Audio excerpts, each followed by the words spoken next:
আসসালামু আলাইকুম ওয়া রাহমাতুল্লাহ। ফজর ও মাগরিবের পর কষ্ট করে 100 বার পড়ুন, নদীর জোয়ারের মতো রিজিক আসবে ইনশাআল্লাহ। প্রিয় দর্শক, নদীর জোয়ারের মতো রিজিক আসবে শুধু কষ্ট করে। ফজর ও মাগরিবের পর 100 বার এই দোয়াটি পড়ুন। প্রিয় দর্শক, মনে রাখবেন, দোয়াটির আমল করতে হবে ফজর ও মাগরিবের নামাজের পর। তাহলে ফজর এবং মাগরিবের নামাজের গুরুত্ব এবং ফজিলতের কথা অবশ্যই জানতে হয়। তো চলুন আগে জেনে নেওয়া যাক ফজরের নামাজের গুরুত্ব সম্পর্কে। প্রত্যেক ওয়াক্ত নামাজেরই আল্লাহ তাআলা বিশেষ কিছু ফজিলত দিয়েছেন। এর মধ্যে অন্যতম ফজরের সালাত। আল্লাহ রাব্বুল আলামিন পবিত্র কুরআনে বলেন, নামাজ কায়েম করো সূর্য ঢলে যাওয়ার পর থেকে রাতের অন্ধকার পর্যন্ত, এবং কায়েম করো ফজরের নামাজ। নিশ্চয়ই ফজরের নামাজ উপস্থিতির সময়। সূরা বনী ইসরাঈল আয়াত নং ৭৮। প্রিয় দর্শক, নামাজের মধ্যে যেমন ফজরের রয়েছে বিশেষ গুরুত্ব, তেমনি সময়ের মধ্যে ফজরের সময়ের রয়েছে বিশেষ গুরুত্ব। পবিত্র কোরআনের ফজর নামে একটি সূরাও রয়েছে। এই সূরার শুরুতে মহান আল্লাহ তাআলা ইরশাদ করেছেন, শপথ ফজরের। সূরা ফজর আয়াত নম্বর ১। হাদিসে ফজরের নামাজের বিশেষ তাগিদ রয়েছে। জুনদুব ইবনে আব্দুল্লাহ রাদিয়াল্লাহু তাআলা আনহু থেকে বর্ণিত, মহানবী সাল্লাল্লাহু আলাইহি ওয়াসাল্লাম ইরশাদ করেছেন, যে ব্যক্তি ফজরের নামাজ পড়বে সে আল্লাহর জিম্মায় থাকবে। সুবহানাল্লাহ। মুসলিম শরীফের হাদিস, হাদিস নং ৬৫৭। দর্শক, অন্য হাদিসে ফজরের নামাজ আদায়কারীকে জান্নাতি মানুষ হিসেবে আখ্যায়িত করা হয়েছে। আবু মুসা আশআরী রাদিয়াল্লাহু তাআলা আনহু থেকে বর্ণিত, রাসূলুল্লাহ সাল্লাল্লাহু আলাইহি ওয়াসাল্লাম ইরশাদ করেছেন, যে ব্যক্তি দুটি শীতল সময়ে নামাজ আদায় করবে সে জান্নাতে প্রবেশ করবে। সুবহানাল্লাহ। বুখারী ও মুসলিম শরীফের হাদিস। সুপ্রিয় দর্শক, ফজরের নামাজ পড়ার 10টি পুরস্কার রয়েছে। নিম্নে ফজরের নামাজ পড়ার 10টি পুরস্কার উল্লেখ করা হলো। নম্বর 1, ফজরের নামাজে দাঁড়ানো সারা রাত দাঁড়িয়ে নামাজ পড়ার সমান। যে ব্যক্তি জামাতের সাথে এশার নামাজ আদায় করল সে যেন অর্ধেক রাত জেগে নামাজ পড়ল, আর যে ব্যক্তি ফজরের নামাজ জামাতের সাথে আদায় করল সে যেন পুরো রাত জেগে নামাজ পড়ল। সুবহানাল্লাহ। দ্বিতীয় নম্বর ফজিলত, যে ব্যক্তি ফজরের নামাজ পড়বে সে আল্লাহর জিম্মায় থাকবে। মুসলিম শরীফের হাদিস। তারপরে তৃতীয় নম্বর ফজিলত হলো, ফজরের নামাজ কিয়ামতের দিন নূর হয়ে দেখা দিবে। যারা রাতের আঁধারে মসজিদের দিকে হেঁটে যায় তাদেরকে কিয়ামতের দিন পরিপূর্ণ নূর প্রাপ্তির সুসংবাদ দাও। সুবহানাল্লাহ। আবু দাউদ শরীফের হাদিস। চতুর্থ নম্বর ফজিলত, ফজরের নামাজ আদায়কারীদের জন্য রয়েছে সরাসরি জান্নাত প্রাপ্তি। যে ব্যক্তি 2 শীতল নামাজ পড়বে সে জান্নাতে প্রবেশ করবে, আর 2 শীতল নামাজ হলো ফজর ও আসর। বুখারী শরীফের হাদিস। নম্বর 5, রিজিকে বরকত আসবে। আল্লামা ইবনুল কাইয়ুম রহমাতুল্লাহি আলাইহি বলেছেন, সকালবেলার ঘুম ঘরে রিজিক আসতে বাধা দেয়, কেননা তখন রিজিক বন্টন করা হয়। তারপরে নম্বর 6, ফজরের নামাজ পড়লে দুনিয়া আখিরাতের সেরা বস্তু অর্জিত হয়ে যাবে। অর্থাৎ ফজরের 2 রাকাত নামাজ দুনিয়া ও তার মধ্যে যা কিছু আছে সবকিছুর চেয়ে শ্রেষ্ঠ। তিরমিজি শরীফের হাদিস। প্রিয় দর্শক, আজকের ভিডিওর এই আমলটি আর যে নামাজের পর করতে হবে তা হলো মাগরিবের নামাজের পর। আর মাগরিবের নামাজের গুরুত্ব হলো, মাগরিবের নামাজ দৈনন্দিন 5 ওয়াক্ত ফরজ নামাজের অন্যতম। মাগরিব মানে সূর্য অস্তে যাওয়ার সময়। সূর্য অস্তমিত হওয়ার পর এ নামাজ আদায় করা হয় বলে একে সালাতুল মাগরিব বা মাগরিবের নামাজ বলা হয়।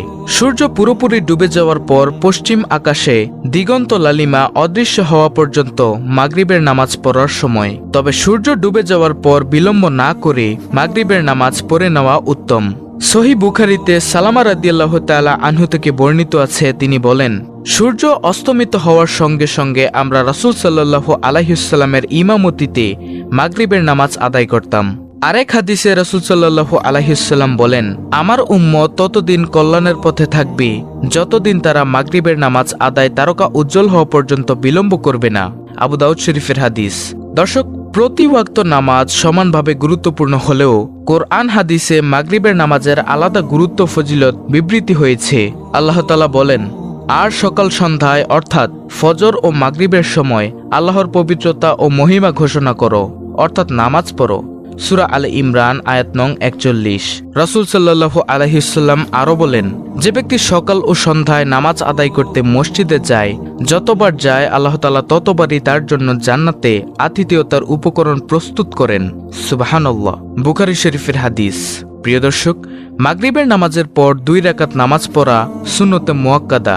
এর ফজিলত প্রসঙ্গে রাসূল সাল্লাল্লাহু আলাইহি ওয়াসাল্লাম বলেন, যে ব্যক্তি গুরুত্বের সঙ্গে মাগরিবের পরের 2 রাকাত সুন্নত নামাজ আদায় করেন তার জন্য জান্নাতে একটি ঘর নির্মাণ করা হয়। সুবহানাল্লাহ, তিরমিজি শরীফের হাদিস। দর্শক, এখন আমি আপনাদেরকে মূল আমলটি সম্পর্কে জানাবো, তা হলো কোন আমলটি করলে নদীর জোয়ারের মতো রিজিক আসবে। আর সেই আমলটি হলো ইস্তেগফারের আমল। এই ইস্তেগফার, এই ছোট্ট দোয়াটি আস্তাগফিরুল্লাহ আস্তাগফিরুল্লাহ ওয়া আতুবু ইলাইহি। ইস্তেগফারের এই ছোট্ট দোয়াটি যদি আপনি ফজর ও মাগরিবের নামাজের পরে যদি কমপক্ষে 100 বার করে পড়েন, তাহলে ইনশাআল্লাহ আপনার কোনো কিছুর অভাব থাকবে না। ইস্তেগফারের পরিপূর্ণ ফজিলত সম্পর্কে আপনি জানলে অবাক হয়ে যাবেন। দর্শক, ইস্তেগফার মানুষের পরকালকে যেমন সমৃদ্ধ করে তেমনি দুনিয়ার জীবনকেও সুন্দর করে। ইস্তেগফার মানে হচ্ছে ক্ষমা প্রার্থনা করা। ক্ষমা প্রার্থনা কেবল পাপ থেকে মুক্তি নয়, বরং ক্ষমা প্রার্থনা মানব জীবনের যাবতীয় সংকট ও বিপদাপদ থেকেও মুক্তির হাতিয়ার। বুজুর্গ আলেমদের মতে ইস্তেগফারের অসংখ্য উপকার রয়েছে। মানুষ যদি খাঁটি দিলে বেশি বেশি ইস্তেগফার করে, তাহলে আল্লাহ তাআলা বান্দাকে অসংখ্য পুরস্কার দান করবেন। মহান আল্লাহ তাআলা কোরআনে কারিমের সূরা নূহের 10 থেকে 12 নম্বর আয়াতে 6টি পুরস্কারের ঘোষণা করেছেন। সেগুলো হলো, নম্বর 1, সব পাপ ক্ষমা করে দিবেন। মানুষের পাপের কারণে যে আযাব গজব অবধারিত হয়ে গিয়েছিল তা আল্লাহ তাআলা দূর করে দিবেন। যেমন হযরত ইউনুস আলাইহিস সালামের জাতি যখন আযাব প্রত্যক্ষ করেছিল তখন তওবা ইস্তেগফার শুরু করে দিয়েছিল, ফলে আল্লাহ তাআলা তাদের গুনাহসমূহ ক্ষমা করে এবং তাদের উপর থেকে ভয়ানক আযাব সরিয়ে দিয়েছিলেন। প্রিয় দর্শক, ইস্তেগফারের আরেকটি গুরুত্বপূর্ণ পুরস্কার হলো নম্বর 2, রহমতের প্রবল বৃষ্টি বর্ষণ করবেন। ইস্তেগফারের কারণে রহমতের বৃষ্টি বর্ষণের অনেক ঘটনা কিতাবে রয়েছে, আর এটা সবাই জানেন যে বৃষ্টির প্রয়োজনীয়তা কেমন। প্রিয় দর্শক, ইস্তেগফারের 3 নম্বর পুরস্কারটি হলো ধন সম্পদের মাধ্যমে সাহায্য করবেন। অভাব অনটন মানুষের নিত্যসঙ্গী। এমত অবস্থায় যদি আমরা ইস্তেগফার করতে শুরু করি, তাহলে আল্লাহর রহমতে এ আশঙ্কা অনেক কমে যাবে। আল্লাহ তাআলা ইস্তেগফারের কারণে গায়েবীভাবে আল্লাহ তাআলা আপনাকে সাহায্য করবেন। নম্বর 4, সুসন্তানের মাধ্যমে সাহায্য করবেন। বিয়ের পর সন্তান লাভের জন্য মানুষ অনেক চেষ্টা করে। কেউ যায় মাজারে, কেউ বা পরে ভণ্ডের খপ্পরে, কেউ ঈমান হারায়, আবার কেউ অর্থ খোয়ায়, কিন্তু সন্তান পায় না। অথচ আল্লাহ তাআলা ইস্তেগফারের বিনিময়ে এমন সুসন্তানের প্রতিশ্রুতি দিচ্ছেন যারা মা বাবার উপকারে আসবে, তাদের সাহায্য সহযোগিতা করবে। এমনই সন্তান দান করবেন এই ইস্তেগফারের আমলের কারণে। নম্বর 5, বাগ বাগিচা দান করবেন, অর্থাৎ ফল ফলাদি, শাকসবজি, তরিতরকারি এবং ফসলাদিতে অনেক প্রাচুর্য দান করবেন, ফলে খাদ্যের কোনো অভাব হবে না। নম্বর 6, নদী নালা প্রবাহিত করবেন। বর্তমানে নদী নালার বহমানতা একেবারেই কমে গেছে।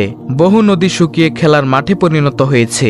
সাধারণত জেলেরা দূর দূরান্তে ঘুরে বহু কষ্টে মাছ ধরলেও গ্রামের ছেলেদের জন্য এখন মাছ ধরার স্বপ্নে পরিণত হয়েছে। তাই ইস্তেগফার করতে থাকলে আমাদের পানি এবং মাছ কোনোটিরই সংকট থাকবে না। পবিত্র কুরআনের সূরা হুদের 3 নম্বর আয়াতে মহান আল্লাহ তাআলা ইস্তেগফারের আরও 2টি পুরস্কারের ঘোষণা দিয়েছেন, আর তা হলো সুখময় জীবন দান করবেন। বর্তমানে বহু তরুণ তরুণী এবং বহু দম্পতি অশান্তির আগুনে জ্বলছে, সুখের সন্ধানে হন্য হয়ে ঘুরেও ব্যর্থ হচ্ছে, অথচ পবিত্র কুরআন সুখময় জীবনের পথ নির্দেশনা দিচ্ছেন।